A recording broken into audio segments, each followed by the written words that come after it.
And Yahusha answering and said to them, the very first thing he says is, take heed that no one leads you astray. This is exactly what we have going on in most of the denominations on this earth right now called Christianity. They are leading many people astray. For many shall come in my name, saying, I am the Messiah, or I am the anointed one, and they shall lead many astray.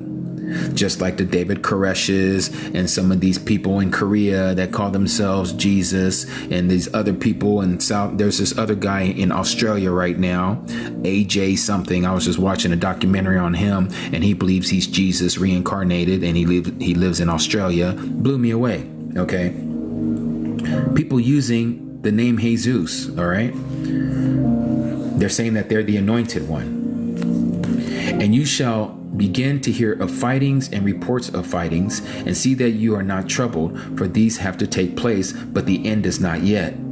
For nation shall rise against nation. That word right there, if you used to look it up, is ethnic group shall rise against ethnic group. This is ethnos in Greek, and kingdom against kingdom. And there shall be scarcities of food, and deadly diseases, and earthquakes in places. Yours may say various places. And all these are the beginning of birth pains, or some will say the beginning of sorrows. Then they shall deliver you up to affliction and unalive you, and you shall be hated by all peoples or all nations for my name's sake. What name is that? The true name. The name that we know now, and we're pronouncing it as Yahusha. Because again, you must remember, they have an anti-Christian bill that is now coming out. You can't say anything about Christians, and you dang sure can't say anything about Jesus, because now they got this huge statue in front of the White House. All this is not by accident. And then many shall stumble, and they shall deliver up one another, and shall hate one another. This is where we come into play. Some of us are going to be turned in by our own family members to save their own skin. Some of our friends are going to turn us in to save their own skin. This is where this is going to happen. Some of us are going to stumble, or that means to be unalived. And many false prophets shall rise up and lead many astray. These are people who are going to be teaching people wrong doctrine. And because of the increase of lawlessness, Torahlessness, those who don't follow the Torah, the love of many shall become cold. But he who shall have endured to the end shall be saved. Okay, we got to endure. And this great news of the kingdom shall be proclaimed in all the world as a witness to all nations, and then the end shall come. That's when the second coming happens. All right. So let me stop all this, what I'm saying right here. This isn't for these disciples that are asking this question, because the Messiah knows that they are not the ones that this is meant for. He's talking about a far off generation. And this is why, as we continue to read, you're going to see what it says here. So when you see the abomination that lays waste, yours may say the abomination of desolation, spoken of by Daniel the prophet, set up in the set apart place. This is that fake third temple. He who reads, let him understand. There also could be a second connotation to this, that is also talking about our bodies being a temple, and that they give us this injection that changes our DNA. And now this injection is the abomination, not the one that people took back when we had the pandemic. This is talking about the real one. That was the dry run. We got the real run coming up. Okay, the one where they're going to inject you. You can't buy, sell, trade unless you have this thing. All right.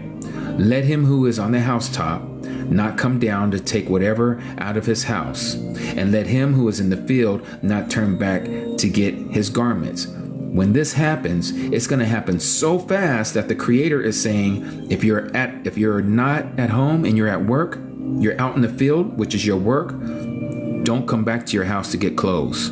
That's how fast this is going to happen. It's going to be immediate. All right. And woe to those who are pregnant and to those who are nursing children in those days. Why? Because you have to flee for your very life, because they're going to start marking everyone. This is when they're going to start corralling the people who are of the truth. We're not talking about people of the world. They're going to accept this stuff. They're going to enjoy this transhumanism that they're getting ready to have. We're not. We don't want any parts of it. This is why he's telling us to make sure we watch what we eat, make sure we separate ourselves from the unclean thing, make sure we don't do the stuff that the world is doing. We need to be able to see clearly spiritually with spiritual eyes. And so this is why he says, and pray that your flight, meaning your escape, does not take place in the winter time or on a Sabbath, which lets you know, those who know Yahuwah and keep his commandments, we still have a Sabbath to keep. The fourth commandment. This is why we know that the Sabbath and the commandments haven't been done away with. This isn't speaking for only those who are Jews. That's not what this is talking about, but that's what Christianity teaches. That's not for us. That's talking about the Jews who are going to be here when we're gone for those 7 years. No, that is a lie. And so it goes on and say in verse 21, for then there shall be great distress. Yours will say great tribulation. Such has not been since the beginning of the world until this time. No, nor ever shall be. Meaning that this is going to be the worst time in human history because Satan is on the earth. Satan is coming for the people of Yahuwah. Okay? And we can tie this up and tie this in with Revelation real quick, and we'll come back there because that's giving us what we need as we're going down this checklist. Right here, Revelation 12:17. And he, meaning Satan, went to fight with the remnant of her seed, with the remnant of the 144,000 household, because the 144,000 household, they left. They're the only ones who is going to escape this time of trouble that's going to come upon the whole world to test those who dwell upon the earth. They're gone. They have a place prepared for them, and it is not Petra in Jordan. The true place is heaven. It says here that the 144,000 were standing on Mount Zion. This is not here on earth. This is the heavenly Mount Zion. How do we know this? Because it says here, the 144,000 who were redeemed from the earth. They're not on the earth anymore. They've been taken. Okay? These are the ones that it says here. And the woman, again, the 144,000 household, were given 2 wings of a great eagle, symbolically speaking, to fly into the wilderness. What do you mean fly? They were taken. They were taken off the earth for times and half a time, or 1 year plus two years, which is 3 years and a half, 3.5 years from the presence of the serpent, because the serpent is on the earth bringing great tribulation. That's why it says that here. Because of this, rejoice, O heavens, and you who dwell in them. Woe to the earth and the sea, because the devil has come down.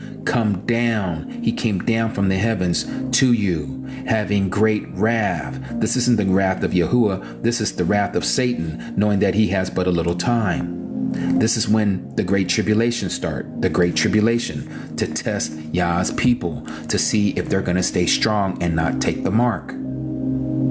And so it says here in Revelation 12:17, so he goes to fight with the remnant of the 144,000 household seed, which would be most likely you and me, because we weren't one of those who were the cream of the crop. We didn't make the 144,000 cut.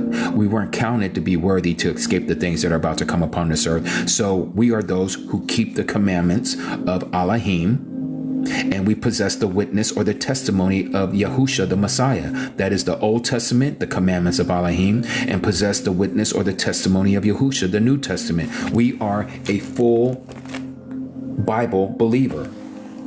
We're just not to New Testament only. We're not just Old Testament only. No, we are both Old and New Testament believers.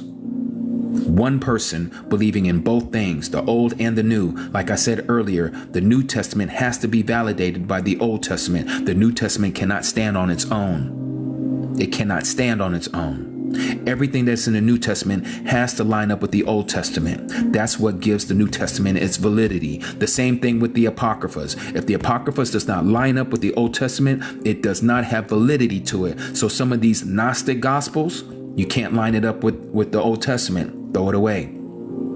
Some of these fake books that they say is the truth that are Apocryphas, like Jasher, dump it. You got to throw it away. It's a great read, don't get me wrong, but it doesn't line up with the Old Testament. Sirach, the Ecclesiasticus, there are some parts of it that does line up with the Old Testament, and then there's some parts that don't line up with the Old Testament. So those pieces, you got to look at where the lying pens of the scribes have changed some of the stuff that was written in Sirach, and you got to dump those things. It has to line up. All of it has to line up. That's why only the Old Testament, verbatim, every word, just like the Messiah says, not one jot, not one tittle shall pass from the law and the prophets. That the Old Testament is intact. How do we know that it's intact? Because we found it in the Dead Sea, what we call the Dead Sea Scrolls, the DSS, when they found it in the Qumran caves. They didn't know that they were going to find it until this little Bedouin boy found it. Yahuwah preserved his word for his people. And so we are that generation that sees this. And this is why knowledge is increasing, as it says in Daniel chapter 12, verse 4, in these last days. We have this document, so everything has to line up with the Old Testament. Again, if it doesn't line up with the Old Testament, you're going to have to throw that part away. And so here is what we see. He starts this war against us, those that are called the Nazarene, those who are the true followers of the Messiah. And so this is why we have to take off running.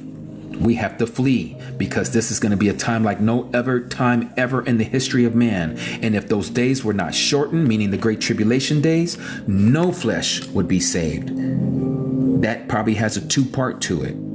This is just my opinion that I'm getting ready to share with you, that no flesh shall be saved could be those of us who know the truth, and that he would probably wipe out every last one of us. Or it could be that the transhumanism takes effect and everyone has been altered, that they're no longer in their original state as they were created by the Creator who created them.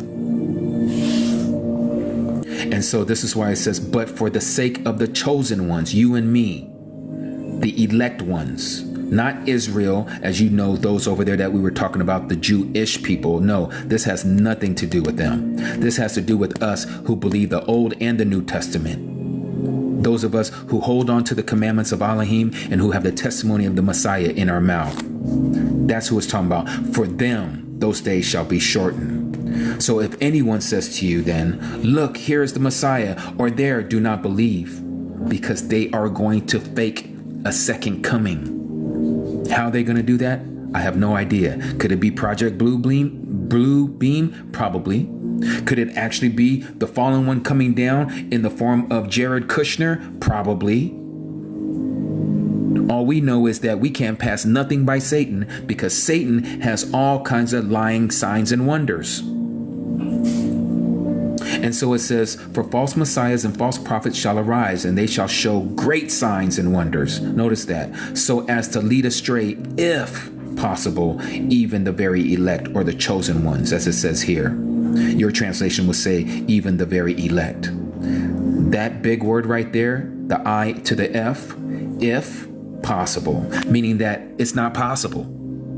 Is giving you a hypothetical, if it were possible, meaning that we who know Alahym, we're not going to be duped. We're not going to be tricked. We're not going to be deceived, because we know the truth. You can't deceive somebody who knows the truth. We know it. He says, see, I have forewarned you. So if they say to you, look, he is in the desert, do not go out. Or look, he is in the inner rooms, do not believe. This is talking about that they are in the inner rooms, be it the United Nations, or one of their temples called churches, or one of their temples called synagogues, or one of their mosques that the Muslims may follow. Wherever he may show himself up, don't believe it. Why? He says, for as the lightning comes from the east and shines to the west, so also shall the coming of the Son of Adam be. This is the second coming. All eyes will see him. That's what it says in Revelation.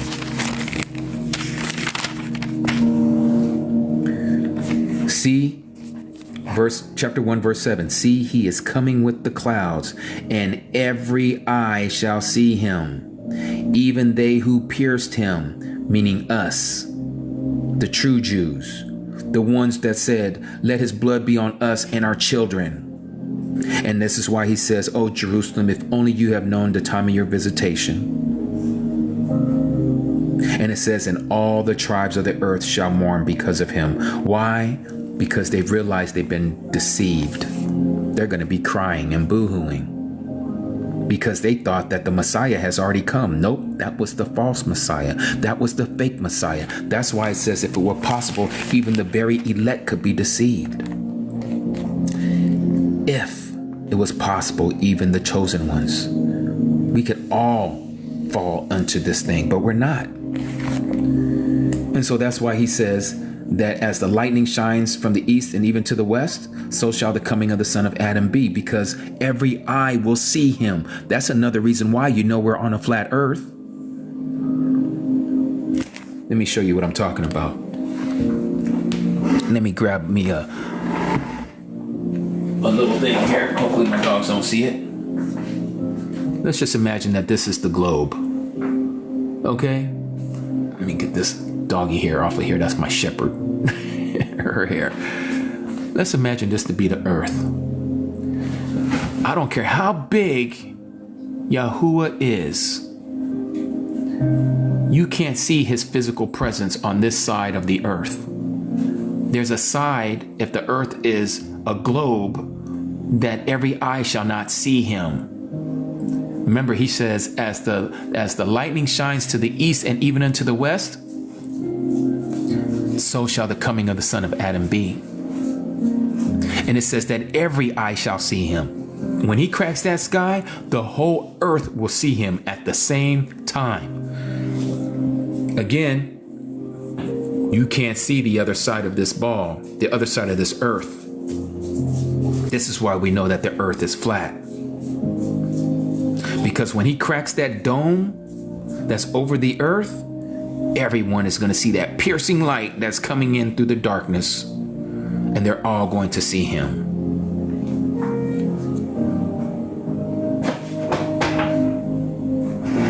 Let's continue. That's right, Nazareth. Plain terra.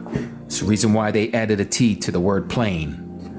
Because a plane, like in geometry, is a flat surface, and they added the T to throw you off because you're under the spell of a delusional witchcraft called Satanism. But let's continue.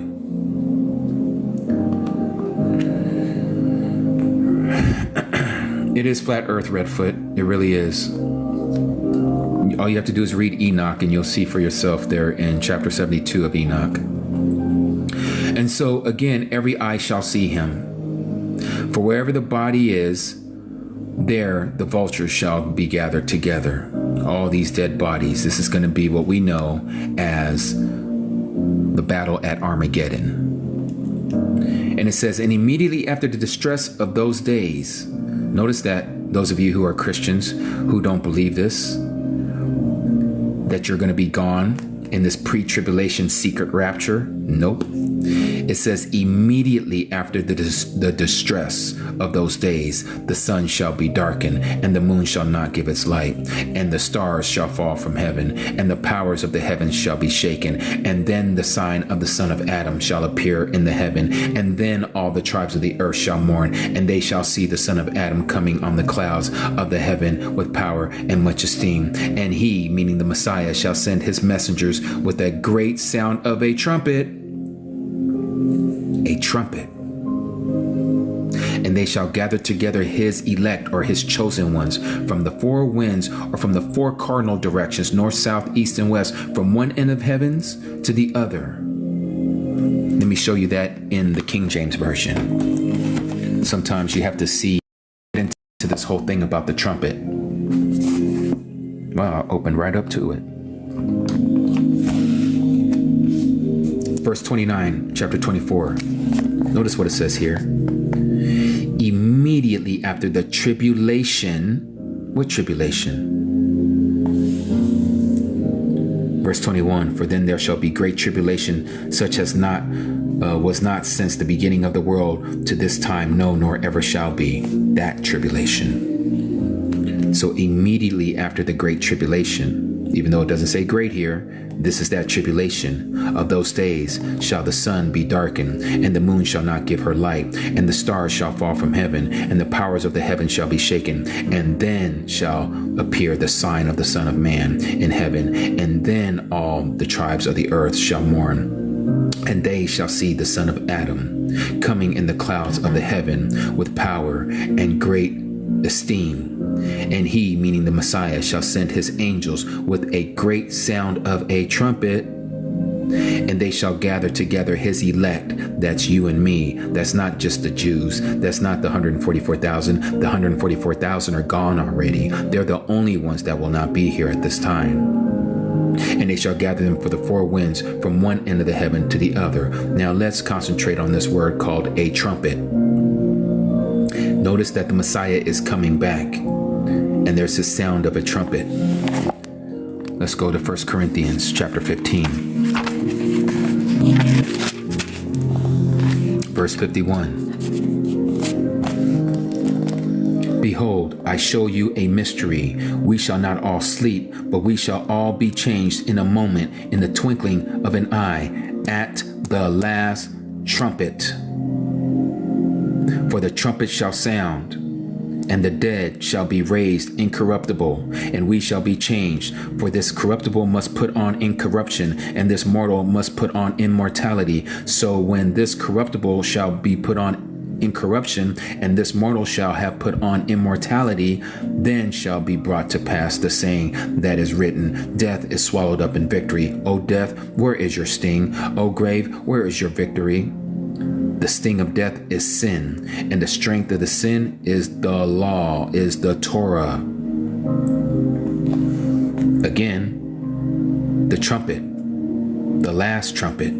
I know it says trump. That's just the way they put it in the English, the Old English. But it's the last trumpet, for the trumpet shall sound. It's saying the same thing. Those same two words in the Greek, in the Strong's Concordance, are the same word. The last trumpet. Okay, the same trumpet that we read in Matthew chapter 24. Let me take you back there real quick. And of course, I don't open right to it like I did last time.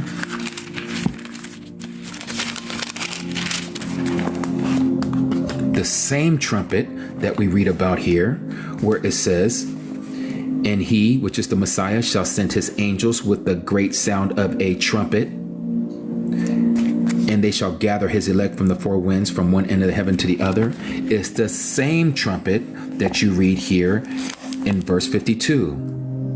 In a moment, in the twinkling of an eye, at the last trumpet, the trumpet shall sound. This is the same trumpet that we're going to read once again in 1 Thessalonians chapter 4. So let's go there.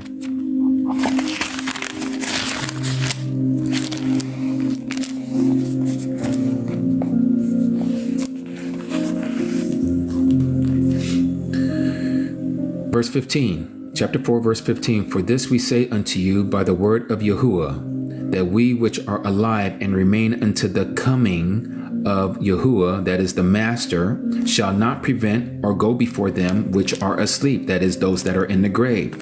For the Master himself shall descend from heaven with a shout, with the voice of the archangel, and with the trumpet of Alahym. That word trump is the same trump as we saw with the last trump or trumpet, which he shall send his angel out with the trumpet that we read in 1 Corinthians chapter 15, verse 52. And the dead in the Messiah shall rise first, then which we who are alive and remain shall be caught up together with them in the clouds to meet the Messiah, sorry about that, the Messiah in the air, so we shall ever be with the Master.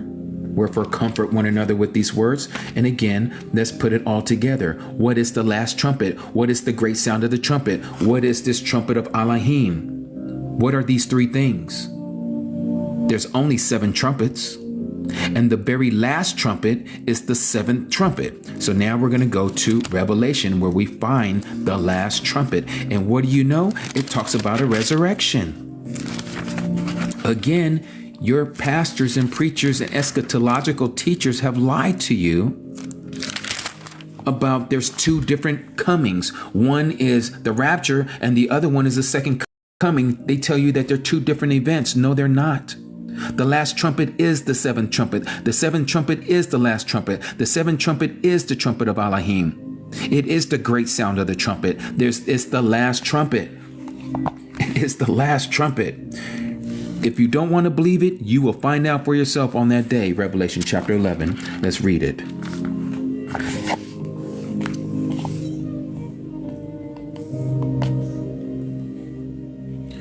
And the seventh angel, this is verse 15 of chapter 11 of Revelation. And the seventh angel sounded. What did he sound? The seventh trumpet. And there were great voices in heaven saying, the kingdom of this world have become the kingdoms of our master and of his Messiah, and he shall reign forever and ever. And the 420 elders which sat before Alahym on their seats or on their thrones fell upon their faces and worshipped Alahym, that is the mighty one, saying, we give you thanks, O Yahuwah, the mighty one, which are and which was and which is to come, that is the second coming, because you have taken into your hand the great power and have reigned or have ruled. And the nations were angry. This is the battle at Armageddon that will be happening. And your wrath is come or has come. And the time of the dead, here's the resurrection, that they should be judged. And that you should give them the reward to your servants, the prophets, and to the saints. This is those, first of all, those who are dead, and those who are alive at this time are going to be snatched up and gathered together with them in this seventh trumpet. And it says, and to give rewards to your servants, the prophets, and to the saints, and to them that fear your name, small and great. Again, the first resurrection. This all goes hand in hand. It all lines up and should destroy them which are destroying the earth. And I'm showing you this all in the King James Version. They're all the same moment, the same event. The last trumpet is the seventh trumpet. There's no eighth trumpet. There's no ninth trumpet. There's no trumpet here. And out of all the seven trumpets, there is no other resurrection account where we hear or read, as we read in Matthew chapter 24, of another account of anyone blowing a trumpet. This trumpet happens immediately after the tribulation of those days. So again, for those of you who believed in a pre-tribulation rapture of the so-called saints, it's not going to happen. It happens at the seventh trumpet, which is the last trumpet. The same trumpet, which is this great sound of a trumpet. The same trumpet that we read here that it talks about is the last trumpet in 1 Corinthians chapter 15, right here.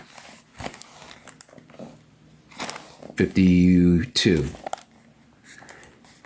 In a moment, in the twinkling of an eye, at the last trump, or the last trumpet, for the trumpet shall sound, and the dead shall be raised incorruptible. This last trumpet and the dead being raised is the same last trumpet that we just read in Revelation chapter 11.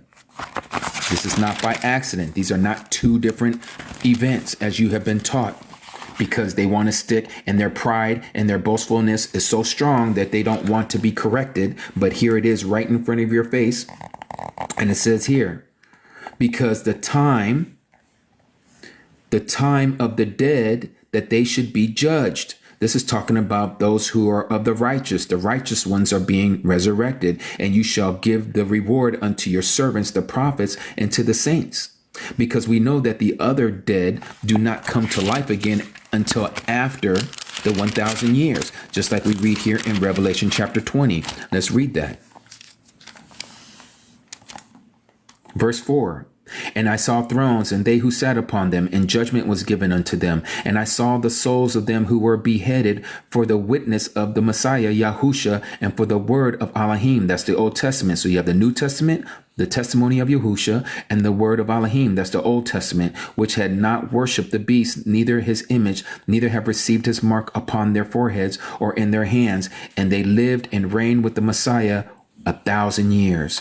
But the rest of the dead lived not again until the 1,000 years were finished. So at the last trumpet, at the seventh trumpet, we are the ones who get resurrected, not those who didn't make it. These people are waiting for judgment day.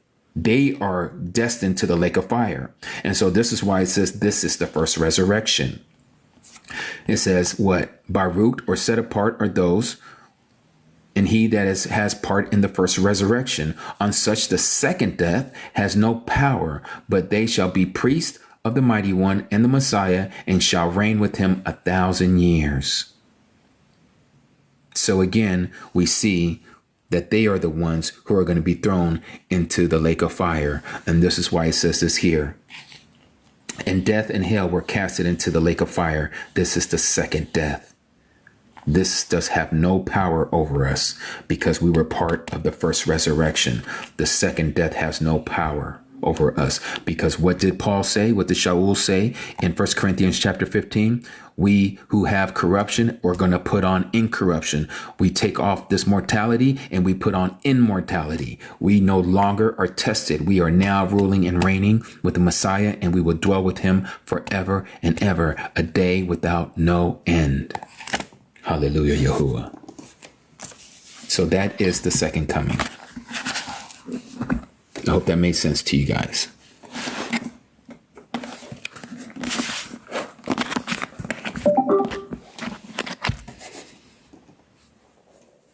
All right. I believe you guys understand that clearly. I think it's very easy to see that there is only one last trumpet, not a last trumpet and then a seventh trumpet, or as if those are two different events. No, the last trumpet is the seventh trumpet. One and the same. One and the same.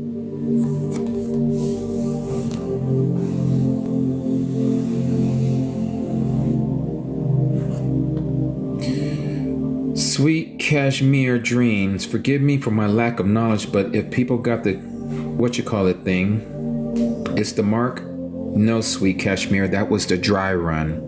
The reason why we know that that is not the mark is because if that was the case, then we cannot buy or sell unless we had that mark right now. It would not just all of a sudden just go away like it has, and that there is no mandate. There's going to be a mandate, and this next mandate is going to be the real mandate. We need to thank Yahuwah for allowing us to go through a dry run. That was a pre-quiz, if you will. That was a pop-up quiz to see who was going to give in. So don't give in on the next one. If you give in on the next one, you are literally damned.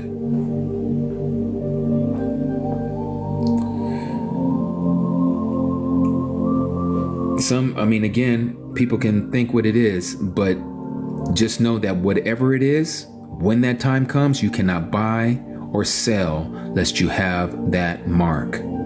Don't box yourself into what you think it is. When it shows up, allow yourself to be flexible. Allow yourself to be able to morph with what is being told to you so that you can see and clearly understand what is being presented to you, because you don't want to be stuck in a way that you think you expect it to come and then it blindsides you and comes at a different direction. Freddie, are we in the tribulation? I believe that we are in what people would call the last 7 years. Yes, we are not in the Great Tribulation yet. That part has not started, but we're literally at the doors.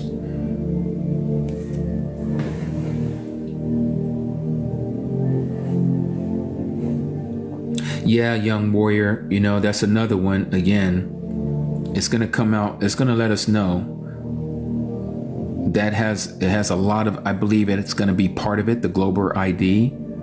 Also what they call what they're doing in China right now, this whole, what do they call it? The citizen, or the good citizen, thing that they have over there, like this good citizen credit score kind of thing. So there is things that are coming up the pipeline that's going to be all part of the beast system that's going to work hand in hand. Social credit score. Thank you, Daniel.